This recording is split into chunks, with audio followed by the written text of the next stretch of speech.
Hello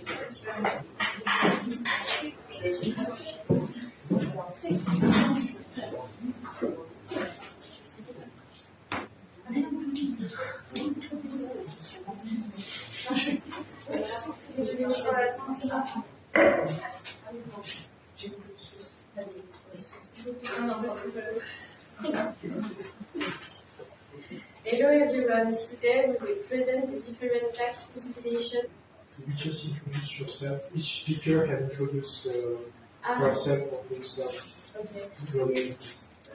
Hello, my name is Agathe.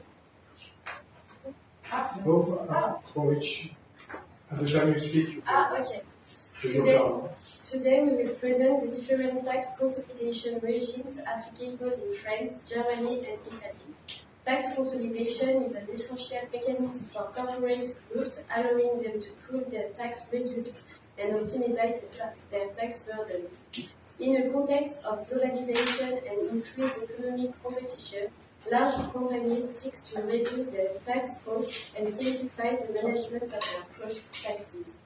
In Europe, several countries have implemented specific tax consolidation regimes, enabling groups to offset the profits and losses of their subsidiary while adhering to the competition and tax transparency rules imposed by the European Union.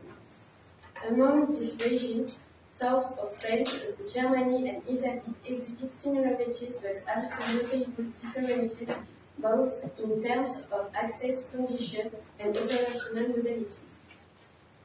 While the general principle of tax consolidation is shared among these three countries, its implementation varies depending on the fiscal policy objectives pursued by each state. Some questions then arise: what are the conditions to qualify for the tax consolidation regime in each country? What are the similarities and differences between the French, German, and Italian regimes?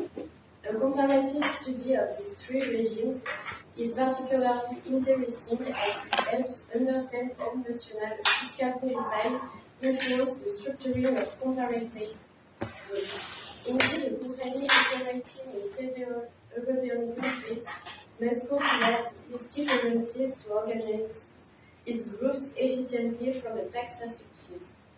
From a broader perspective, tax consolidation is also a topic at the heart of debates on tax harmonization in Europe.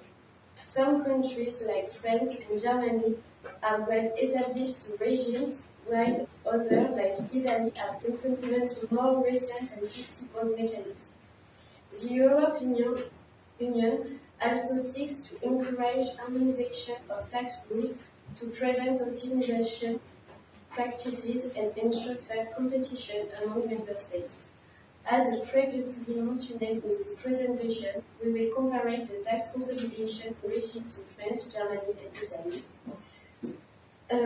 First, we will examine the French regime and the effect.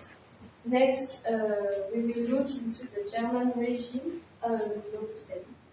And finally, we will analyze the Italian regimes. Germany. Let's begin with a general presentation of the tax consolidation regime in France.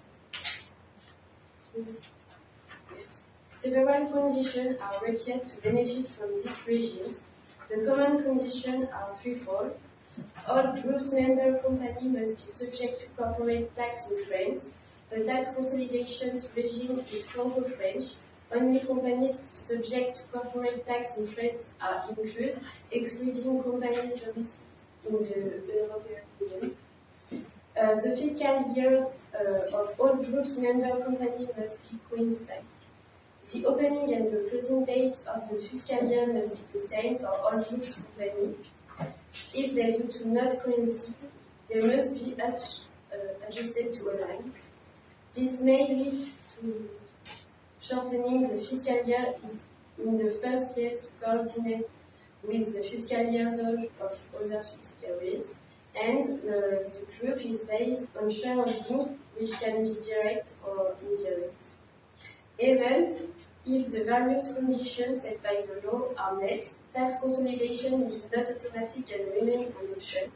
Fundamentally, consolidation makes things if when the subsidiary is loss-making, even when the parent company decides to opt for the tax consolidation regime. It is free to choose which subsidiaries will be included in the group's scope. It is possible to split subsidiary companies outside the group. Let's look at the conditions specific to the parent company. The company must not be 95% owned by another company subject to corporate tax. However, a temporary and justified excess during the fiscal year exception, a company can become a parent if its capital is indirectly held at least 95% by another company subject to corporate tax. If it is thought a company not subject to corporate tax, foreign or partnerships, or thought a company subject to corporate tax provided it is not held at least 95% directly or indirectly by this other company. Now, let's focus on the conditions specific to the subsidiary. Subsidiary must be at least 95% owned by the parent company, with 95% of dividend rights, financial rights, and 19% of voting rights, political rights. The ownership of shares must be in full ownership. Ownership can be direct or indirect. Indirect without a group member company, indirect pavilion without a foreign company that meets the conditions, and ownership must be maintained throughout the entire fiscal year. Now, Brune will explain the effect of this regime. My name is Brune. I will now discuss the various effects of the tax consolidation regime in France. First, the corporate group must determine its consolidated taxable income. This calculation is based on the individual taxable results of the group entities. Once these individual results are aggregated, the consolidated taxable income of the group is obtained. A subsidiary within the group may generate either a profit or a loss. If a subsidiary incurs a tax loss, the parent company is entitled to use these losses in the calculation of the consolidated taxable income. However, the parent company control over losses is limited to those incurred during the tax consolidation period. If the subsidiary has carried forward tax losses from prior years, it can offset those losses against its own taxable profits earned during the tax consolidation period. However, these prior losses cannot be transferred to the group level. For the treatment of intra-group dividends, the French parent subsidiary regime applies when the parent company has held at least 5% of subsidiaries' shares for more than 2 years. Under this regime, 99% of the dividend income received by the parent company is included from its taxable income. Consequently, only 1% of the dividend amount is subject to corporate income tax, as is considered a non-deductible portion of expenses and charges. However, this 1% portion is not neutralized at the consolidated group level. For the intra-group neutralizations and adjustments, the tax consolidation regime allows for intra-group neutralization of such transactions, ensuring that there are no direct tax consequences within the group. For the intra-group provision, at the individual level, entities within the group may record provisions or reversal of provision for transactions involving other group members. These provision may be tax deductible. At the consolidated level, these intra-group provisions are neutralized. meaning that any tax-table provisions recorded at the individual company level are added back when determining the consolidated taxable income. Similarly, reversals of provisions are also neutralizable, except in the following cases: if the company concerned is no longer part of the tax group at the time of the provision reversal, and if the provision was recorded before the company joined the tax consolidation regime. For the intra-group capital gains on fixed assets, intra-group capital gains arise when a company sells a fixed asset or a share to another company within the same tax group. These gains are subject to tax at either the standard corporate tax or the long-term capital gains rate. The tax consolidation regime provides for neutralization of capital gains and losses arising from intra-group transfers of fixed assets. This applies to the portions of gain related to the asset's acquisition cost as recorded in the balance sheet of the first group entity that owned it. For the financial expenses, limitations on the deduction of net financial expenses applies under the tax consolidation regime. Any portions of financial expenses exceeding the applicable deduction cap must be paid back to the consolidated taxable income of the group. Additionally, specific limitation applies to the deductibility of interest expenses incurred on loans used to finance acquisitions of the company within the tax group. This rule known as the Charas Amendment. For the taxation of the consolidated result, under the tax consolidation regime, only the parent company is liable for corporate income tax and the social contribution of profits on behalf of the entire group. However, the other entities in the group remain jointly and severally liable for the tax payment. In the group reports, the taxable profit, the standard corporate income tax rules, 25% standard corporate tax. Finally, let's discuss the treatment of tax losses under the tax consolidation regime. If the consolidated group reports the taxable profits, the parent company is responsible for paying corporate income tax. However, if a subsidiary generates a tax loss, it does not have direct control over how that loss is used. If the consolidated taxable income is negative, the parent company can apply the standard corporate tax loss carry-forward on carry-back rules. Loss carry-forward to consolidated tax loss can be carried forward indefinitely. It is offset against future consolidated taxable profits subject to the standard French rules. Losses can be carried forward up to 1 million plus 50% of taxable income exceeding 1 million euro. And for the loss carryback, the carryback options allow the group to offset its consolidated tax loss against the previous year's taxable profits up to a limit of 1 million euro.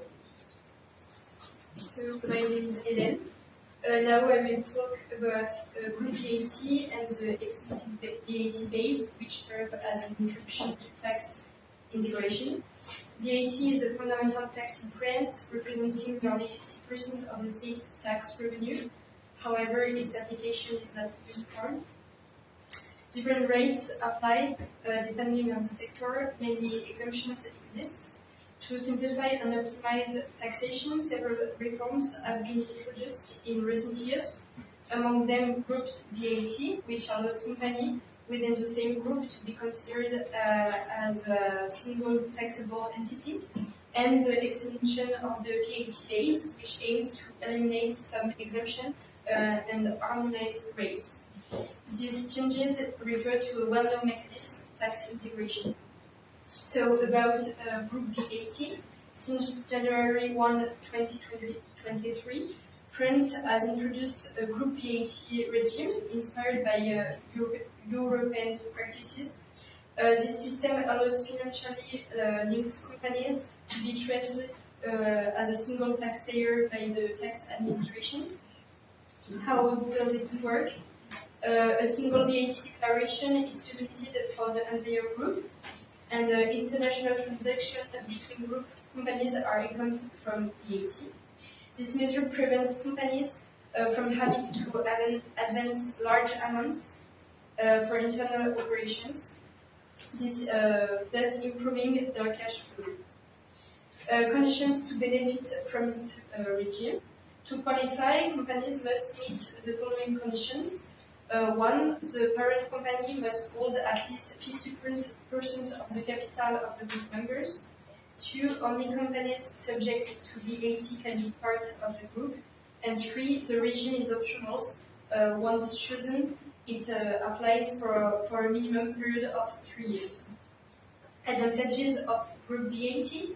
Simplified administration, as only one declaration is required. Improvement cash flow management and tax optimization by offsetting VAT credits from one company with VAT collected by another. Limitations of group VAT, joint tax liability. If one group member does not pay the VAT due, the tax administration can demand payment from the other companies. And loss of deduction rights. Some companies may lose their right to VAT deductions if they engage in VAT-exempt activities. Group VAT is therefore a step towards a more integrated tax system, but further considerations include the extension of the VAT base. So, about extended VAT base. Currently, VAT is based on differentiated rates. The standard rate, 20%, applies to most goods and services.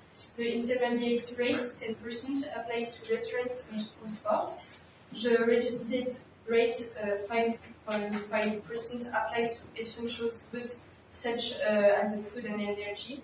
And the super reduced rate, 2.1%, applies to reimbursed medicines and the rest. This creates distortions in competition between sectors benefiting from a reduced rate and thus subject to the standard rate. It also results in a loss of tax revenue as some activities partially or fully escape VAT. What is an extended VAT base?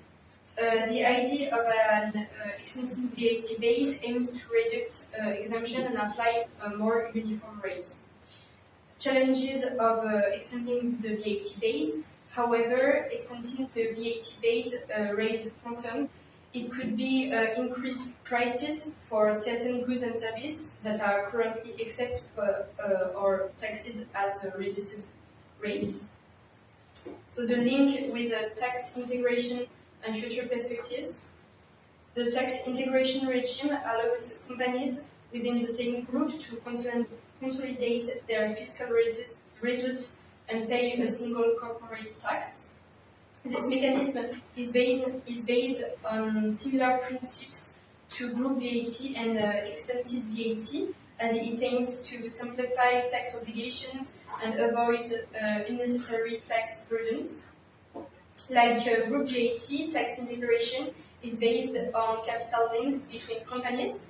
To benefit from it, the parent company must own at least 95% of the integrated subsidiaries. In return, it can neutralize intra-group transaction and consolidate results, optimizing corporate tax.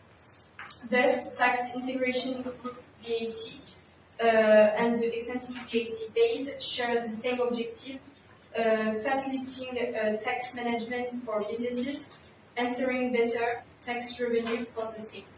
This measure reflects a broader movement towards a more integrated and coherent tax system.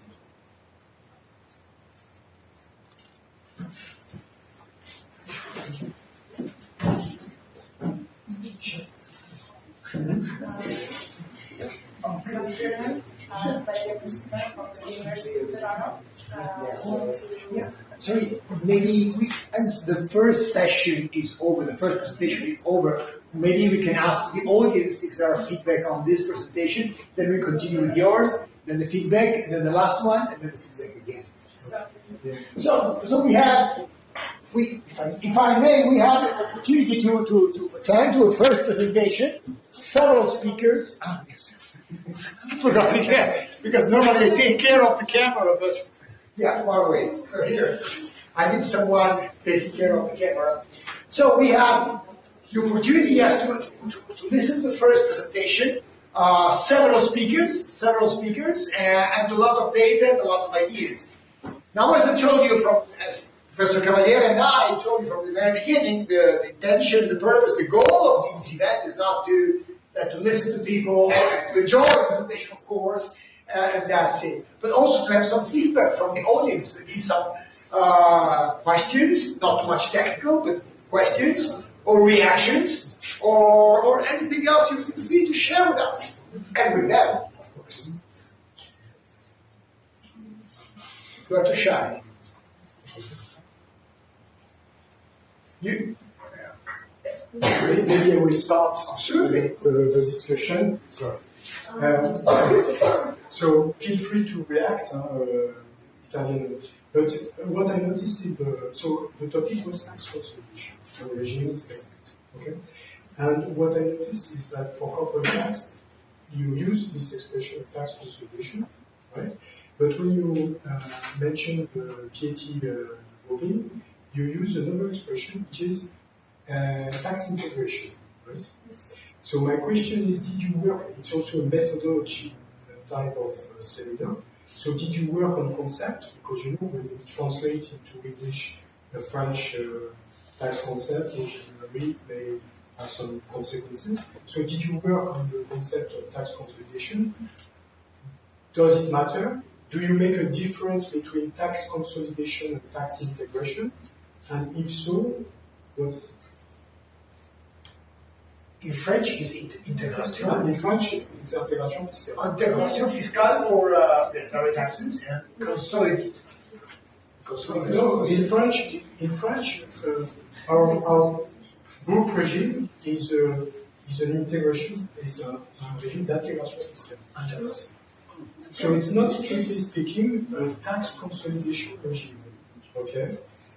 And usually when we deal with tax consolidation, we refer to the UK regime. And why the UK regime? So which is the one the most integrated? Is it the French intégration fiscale, or the tax consolidation, such as in the Martin case? In some countries, in the Netherlands, we use the concept of fiscal unity. Exactly. Fiscal unity. Yes. In Italy, we will see later on that Germany. So it's a question I'm asking to the floor: is there a difference between tax integration and tax consolidation? And other students, feel free to react. And also one curiosity that I have, you know, George, in Italy we have a precise definition and description of the, let's call it, consolidation system for tax purposes. But our our civil code gives no instruction or does not recognize the group as such. So I was wondering whether in France it's different. So if in the French commercial law you have a definition of group that you may use also for tax purposes or not. In Italy, we haven't. If you come to Italy and you talk about group of companies or consolidation of companies, that goes automatically to taxation. Well, we have specific fields of law where it's relevant, like antitrust law, where it's too much, well, specific. Group of company just does not exist in our civil code, which is commercial and civil together. What is the situation in France in this respect? What is the question? So you have in your civil code or commercial code, Have you got a definition of what a group of company is? Not in the paper, but we have one Code de commerce. Code de commerce, yeah.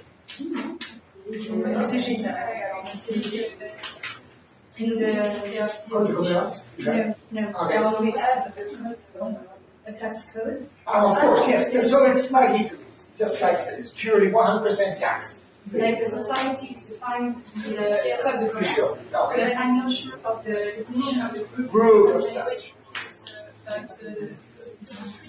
Yeah, that is literature. Yes, tax administration.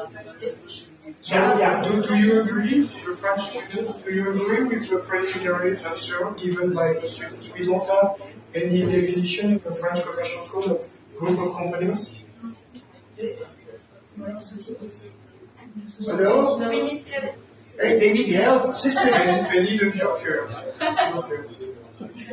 They are discussing that way. Yes. In fact, we do have a definition of what a subsidiary is.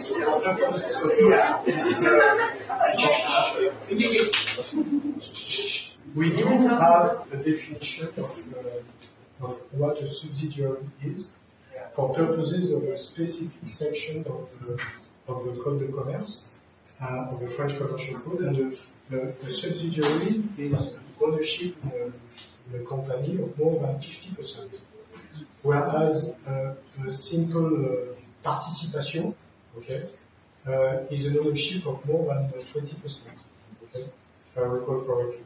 So we do have, but it's not a general single definition. It's just for when I think you cross thresholds. For we have a definition of group also for accounting.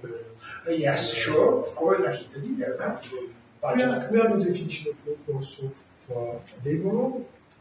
As for you have an obligation when you fire an employee in a subsidiary to propose, the French employment law is very, very strong, protective of the employee.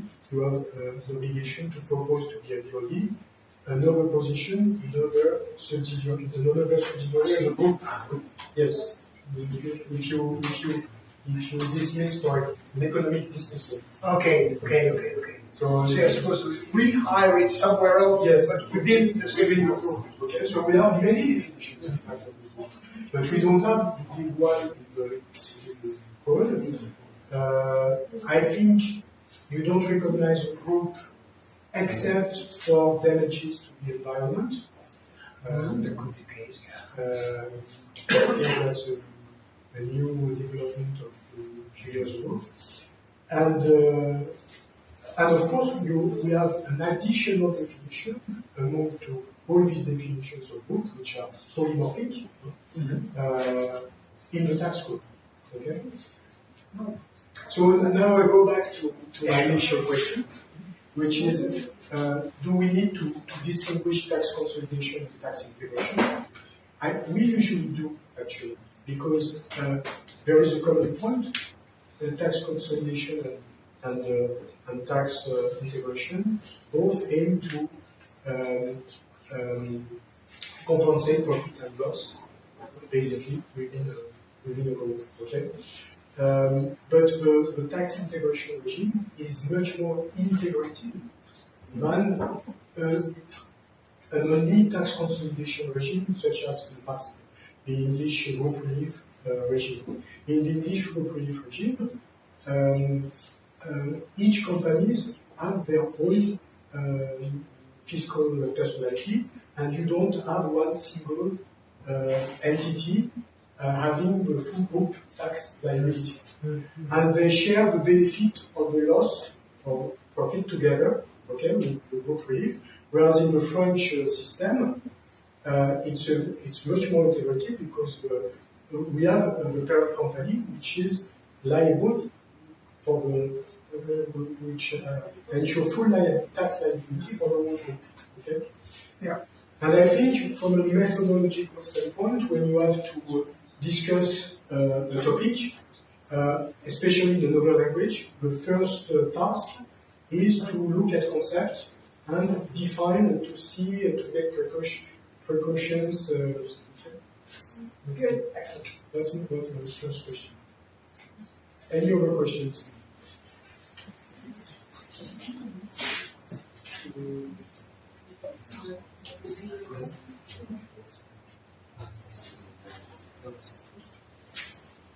From Italy, yes, quick question. Yes. In this idea, in this context, I find it very, very interesting, and I would like to understand if this integration and consolidation system they do have any consequences from a liability perspective, and if so, to what extent should this upper parent entity be liable toward the intermediate parent entity? Do you think beyond this, I would say, theoretical differences, there is a practical impact? There is, apart from the fact that one regime is more limited, usually offset the losses for the book relief and integration fiscal is much. It doesn't only concern the losses. You've seen that we discussed dividend flows, reallocation of assets within the group. Sure. So, but usually, for instance, and as exemplified in the Marx Spencer case, the tax consolidation regimes do offer the possibility to offset foreign losses under limited circumstances. Whereas in the tax integration, which is usually more beneficial, we don't go that far, at least in France. Yeah, it's either you calculate tax base on each company or you calculate a unified base for all of them, which is not always the same. Thank you. Thank you very much. Yeah, in Italy we have the same regime, and we have a special issue for existing companies who come in consolidation group. So we have a limitation about previously losses of each companies in the group, and we cannot bring previously losses in this consolidation, because it could be a tax strategy to take losses, companies with a lot of losses, in order to deduct, to reduce the tax base. So it's a fraud mechanism. So I want to ask if it could be the same also in France, so there is a sort of limitation like this. At the end, we include about lots of difference with the I want to understand of the differences, similarities between those three regimes. So maybe your question will be answered with the PowerPoint at the end. But do you have the answer right away? No? I didn't hear that. The question, if I may summarize what you just mentioned, you said that in Italy, we are going to discuss that later, prior losses, so before the companies enter into the tax grouping, okay, prior losses are, I would say, ring-fenced. They cannot be used in the tax grouping, right? Yeah. Do we have a similar? The deficits or the benefits? Losses. Losses. So in France, we have a system that you can transfer your deficits of the entity of the company to the parent company, but during the integration. So if you are a company before integration and you have deficits, you cannot transfer it to the parent company. It stays for the company. Yes. So we have the same ring-fencing rules to prevent the market of loss-making companies. I have another question. It's the same in Germany. It's the same. We don't have a presentation, but I've read about it. I'm not too sure if they're discussing if we can use, like after the duration of the group, if we can use the losses that we procure before in the company afterwards. I think there are discussions to do that, because else there would be loss. And yes, we mentioned, and I don't know if you recall, that the French threshold to get this tax integration regime is very high, as compared to Germany in particular. It's 95%. And the benefits are very large, but I'm questioning you, why this threshold of 95% and why not 90% or 80%? Why 95%? Do you have an idea? Why 90, not 98?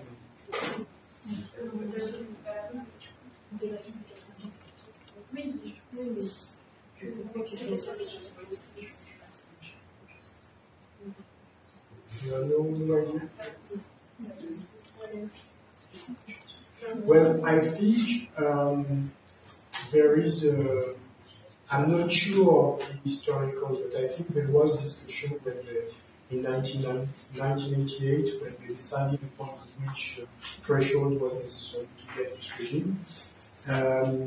They had in mind another threshold that you find in financial law for companies which stock are traded on a regulated market, and to implement the so-called squeeze-out procedure.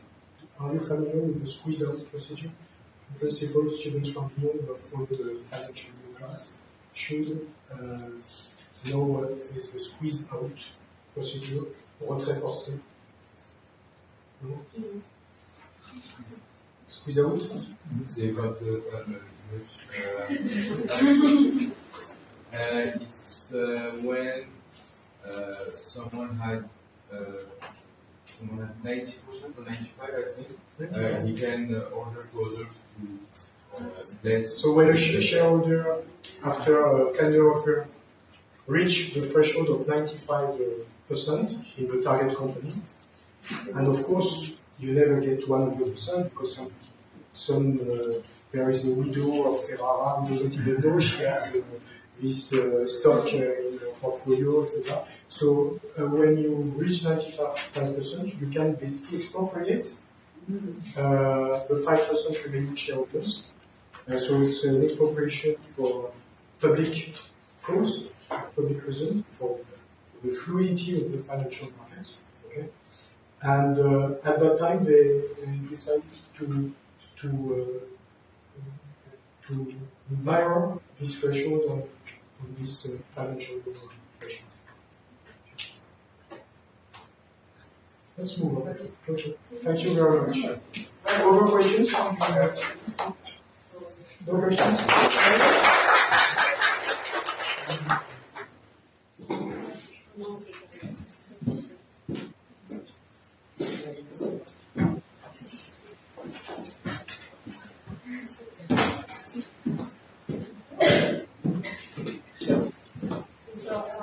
Good afternoon.